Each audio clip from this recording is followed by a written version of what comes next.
Hey, what's going on, guys? So if you played any of the most recent betas for Battlefield 6 and you notice that it was actually running surprisingly well, or that it somehow runs surprisingly well when the game launches later this year, you're apparently going to have Xbox Series S to thank for that, because in an interview with Kotaku, it looks like the game's lead tech developer admitted that getting the shooter running on Xbox Series S had been a challenge. This is actually reported by Andy Robinson over at VGC. These guys are pretty much like my main point of information on video game news.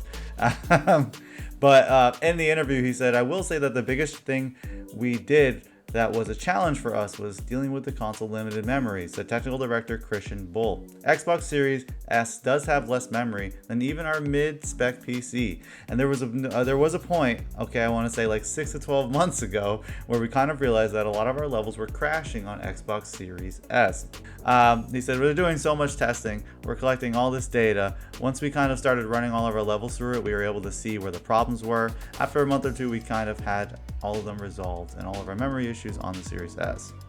According to the technical director, the game is actually pretty super solid on Xbox Series S, now running at 60 frames per second.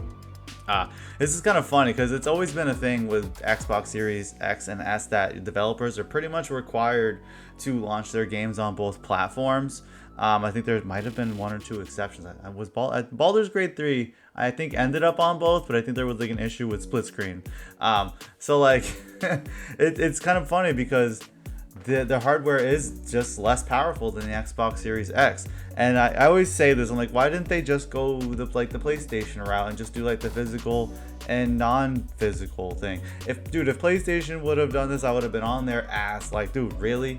Like, but they didn't. You know, they actually were pretty smart, and they have them the same like hardware specs, just one has a disc player and one doesn't. So I think this is actually a really interesting behind the scenes baseball thing when it comes to gaming, because it's like most developers, it feels like when they develop their games, they always develop for like the highest level spec hardware and then work their way down. But I think it is probably a really good idea to start at the bottom and work your way up, because then you're guaranteeing that for players who don't have the money to buy the $700-800 consoles or whatever, that they can still enjoy the experience the same way that other players will. And that's important, right? Is gamers enjoying your game. So let me know what you guys think. I think this is a pretty cool little interview that we got here. I love doing these little pieces, but let's talk about it. Peace.